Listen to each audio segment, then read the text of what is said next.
first bottle of Paul Roger shipped to England were shipped in the early part of the existence of Paul Roger.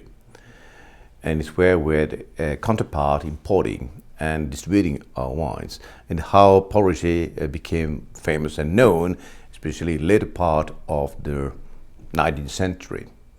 Winston Churchill was born in 1874, and I've got documents at our headquarters in Epernay showing that Winston Churchill was buying or was getting his Paul Roger champagne from his local wine merchants, which still exist in London, and he was buying the 1895 Paul Roger in the early part of the 20th century.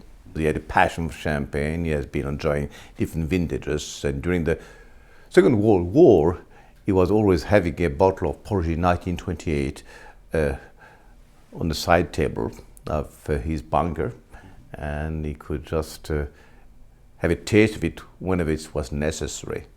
And 1928, well, by the way, was a great vintage year, just before the famous crisis of the economical and financial crisis of 1929.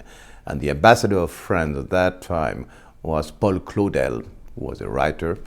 As an ambassador, he has time to write, and he has been gathering a group of businessmen in Washington, and he said, "Gentlemen, between a crisis and a catastrophe, there is always time for drinking a glass of champagne."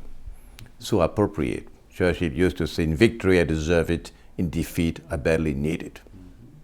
It's funny because even if he acquired the taste for champagne in the early part of the century, it's soon after the Second World War that, thanks to his ambassador in Paris, Duff Cooper, he came across a dead Paul Roger, who was my aunt.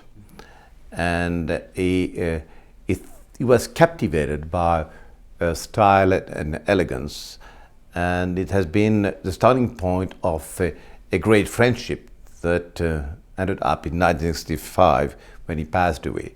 So he was so excited and so pleased to be able to talk with a person who was encapsulating his romantic vision of France, that this has an effect to increase and enhance the pleasure he had to drink Paul Roger. And it's a well-known fact that his favorite champagne was Paul Roger, and wherever he was going, Paul Roger was de rigueur. So he even named one of his racing fillet Paul Roger, with the hope that the fillet will be successful.